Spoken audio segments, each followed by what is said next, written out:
kejadian. Ada dasarnya dari para nabi dan rasul, hanya kejadiannya berbeda. Ada cerita Nabi Allah Yusuf alaihissalam pun begitu. Nabi Yusuf, nabi yang paling apa? Ganteng sedunia kalau menurut kisahnya gitu. Padahal beda. Kalau Nabi Yusuf sebutnya ganteng bukan apa ya? Karena bermimpinya itu bermimpi 11 bulan dan bintang sujud kepada Nabi Yusuf dan matahari sujud kepada Nabi Allah Yusuf, ya. Di dalam Al-Quran disebutkan Nabi Yusuf bermimpi apa? Ahada asyara kaukaba wasyamsa wal qamara ra'aituhum li sajidin. 11 bintang, bulan dan matahari sujud. Ada 11 bintang, bulan sujud kepada Nabi Yusuf. Lalu Nabi Yusuf berkata kepada bapaknya Nabi apa? Siapa? Yakub alaihissalam. Ya, wahai ayahku, saya bermimpi ada 11 bintang, bulan dan matahari sujud kepadaku, katanya. Tidak mungkin orang bisa bermimpi sesuatu yang besar kalau orang itu tidak juga menjadi besar. Mustahil orang itu menjadi sesuatu yang besar kalau juga tidak menjadi besar. Makanya mimpi itu semua berawal dari mimpi. Akhirnya dari mimpi itu Nabi Yakub ya semakin sayang kepada anaknya bernama Yusuf. Diperhatiin terus, dijaga Nabi Yusuf ini. Mana mungkin nih anakku bermimpi seperti ini, kalau tidak mungkin nanti besar menjadi seorang nabi dan menjadi seorang pembesar. Dijaga terus, diperhatikan terus. Inilah yang menimbulkan apa? Kecemburuan terhadap anak-anak yang lain. Ada 8 anaknya. Yang terkecil namanya Bunyamin, yang paling bungsu namanya Bunyamin. Terus seperti itu menimbulkan kecemburuan karena saking disayangnya, katanya nih ayah kita Nabi apa? Nabi apa? Yakub sayang banget kepada Yusuf. Apa sih? Padahal Nabi pernah bercerita gitu. Mana mungkin ya cerita ini, mimpi ini bohong. 11 bintang, matahari dan bulan sujud. Mana ada mimpi seorang yang biasa kalau apa? Mimpinya itu biasa-biasa saja. Kalau kita kan mimpinya dikejar-kejar macan, dikejar-kejar buaya, dikejar-kejar ular. Nah, itu kan utang gitu kan, seperti itu. Nah, itu seperti itu. Kalau para nabi mimpinya benar. Semua coba para nabi itu bermimpi loh. Hampir semua. Ibrahim bermimpi juga. Coba. Nabi Adam begitu. Nabi Ayub juga begitu. Nabi Yusuf juga bermimpi. Maka kalau mimpi itu juga jangan anggap sepele. Bahkan Nabi mengatakan apa? Ar-ru'yatul mu'minus sholih qit'atun minan nubuwah. Mimpinya seorang mukmin yang soleh qit'atun minan nubuwah, laksana sepercik dari wahyu kenabian. Sepercik kecil, enggak semua. Kayak kembang api itu kecil. Nah, segitu. Berarti benar kan? Tapi tidak semua mimpi itu benar. Akhirnya apa? Menimbulkan kebencian. Bari makan Bapak. Silakan aja terus bersantai. Timbul cemburu nih saudara-saudara yang 7 ini. Akhirnya sepakat nih, karena setan bermain. Wah lu nggak adil bapaknya begini. Masa Yusuf disayangin kita semua enggak? Wah, pilih kasih. Ya, demo. Mending demonya kan sekedar ngomong doang. Ini tindakan. Akhirnya sepakat tuh anak-anaknya, kecuali si Bunyamin yang gak ikut karena masih kecil. Dibawa kemana? Ke hutan. Mau dibunuh. Akhirnya bikin skenario, bikin sinetron. Anak-anak Nabi Yusuf, Nabi Yakub ini bikin sinetron. Gimana begini. Yuk kita cari serigala, katanya. Yang biasanya serigala itu memangsa manusia, ini manusia yang memangsa serigala. Saking kuatnya tuh Nabi Yakub tuh, anak-anaknya. Lukuwatin, paling kuat anak keturunannya orang yang kuat, sampai serigala aja dikejar-kejar. Bukan serigala ngejar manusia, ini manusia ngejar serigala. Hanya ada di cerita Nabi ya.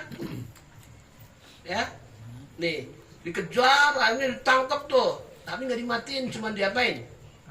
Diambil darahnya doang, diolesin ke siapa? Ke bajunya Nabi Yusuf. Akhirnya, waduh, ikat Nabi Yusuf, lalu ambil bajunya diambil, diolesin darah. Nabi Yusufnya dimasukin ke mana? Ke dalam sumur. Tuh, plung, ceburin. Ya, akhirnya sandiwara. Sandiwara itu sudah ada zaman Nabi Yusuf. Jadi sinetron itu benar-benar ada. Konspirasi udah dari dulu. Bahasa Bukan baru ya. konspirasi. Siapapun konspirasi itu ada. Ya, itu bukan barang baru. Iya, ketua dewan, ketua apalah, pokoknya ketua apa itu pasti konspirasi itu ada.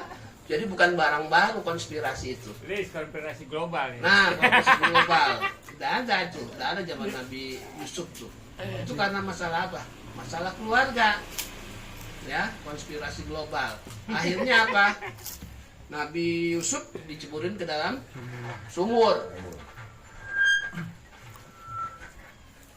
Setelah diceburin dalam sumur, ada yang nolong nggak tuh? Ada. Allah kalau memberikan rezeki kepada siapapun, terserah Allah. Di sumur nggak ada makanan, tapi Allah perintahkan burung setiap hari ngasih makanan ke dalam sumur yang kering itu. Burung merpati terbang pagi hari tuh nyari ke pasar, ngambil buah-buahan, cemplungin ke dalam sumur. Terus begitu siang mari makan, cemplungin lagi ke dalam, sampai dalam pisah tuh beberapa hari, beberapa bulan. Ada yang mengatakan beberapa hari, ada yang mengatakan beberapa bulan, saking lamanya tuh. Tapi dikasih apa? Rezeki oleh Allah. Allah ketika menceritakan tentang rezeki Nabi Yusuf, soalnya kan nggak bisa di dalam sumur yang begitu dalam dan kering, nggak ada orang yang ngasih makan siapa. Nabi Sulaiman juga begitu, ketika dia mau uji coba makhluk, semut ditutup di dalam apa? Toples. Ikat toplesnya itu, nggak dikasih makanan. Ternyata berbulan-bulan semut itu hidup, nggak mati. Siapa yang ngasih? Allah. Dari mana rezekinya? Yaitu dari udara yang semut itu taruh di toples, nggak bakalan mati. Dicoba aja semut masukin di toples, nggak dikasih makan, toplesnya tutup sama apa? Sama plastik dah. Mati nggak? Enggak. Tuh ada binatang yang kuat, nggak mati tutup itu. Ya, makanya akhirnya lama singkat cerita, sudah waktunya apa? Bebas nih. Nabi Yusuf bebas. Akhirnya Allah perintahkan ada satu apa? Ada satu kabilah, ya, ada satu kabilah yang dia mau berdagang di situ. Kata apa namanya? Kata ketuanya itu, udah kita lewat sini aja kanan. Kata yang satu, jangan ke kanan, ke kiri aja nih, lutan cari jalan pintas. Jalan pintas, nggak tahu ini di dalam ada apa? Ketemu sumur, mau ngambil air, oh kosong, udah ngambil orang, nggak tahunya apa? Ada orang. Minta tolong, ini ya diambil. Nah, diambil singkat cerita, setiap yang ditolongin nyawanya, dia berhutang. Jadi apa? Budak.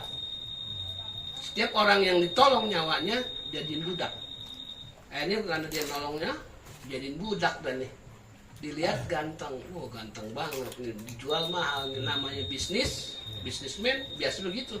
Ngelihat apapun dari dulu, ngelihat sesuatu yang bagus, insting dagangnya main.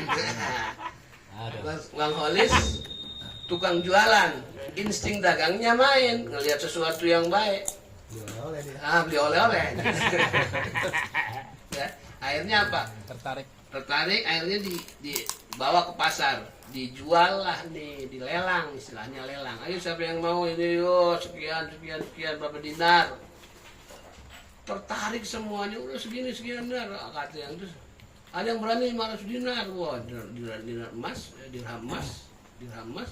Ada seorang penggawa kerajaan, ya, perempuan putri kerajaan nama Julaiha, lagi main-main, itu dilihatin, itu jual apa? Oh, jual budak. Saya berani misalnya 1000 dinar, ya 1.000 dirham. Nggak ada yang berani ngelawan, ya istri apa menteri, ya hampir. Oh, ini panjang ceritanya nih, panjang lagi nanti. Nah, Kayaknya dua akhirnya mangkok nih bakso. iya, pada gitu dibelilah sama Siti Julai. Ada dibeli, dibawa ke istana, dijadiin pembantu. Dari sinilah kisahnya seorang istri menteri dalam kerajaan yang apa berniat tidak baik. Artinya apa? Selingkuh. Dia mau apa? Mau berbuat zina terhadap Yusuf, terhadap pembantunya. Ternyata ada nggak sekarang kejadian? Ya banyak. Nah, setiap kejadian ada dasar. Oh, kejadian ini ada nggak ya Nabi? Cari aja. Kalau begini ada nggak ya nabinya? Nah, setiap nanti kita lanjutkan lagi. Ingetin baru sampai jadi apa pembantunya kerajaan. Ini saya dulu. Nanti kita bersambung di Selasa yang akan datang. Akhir kalam. Assalamualaikum warahmatullahi wabarakatuh. Kalau diterusin ntar baksonya dingin. Ya. Lari ke minyak.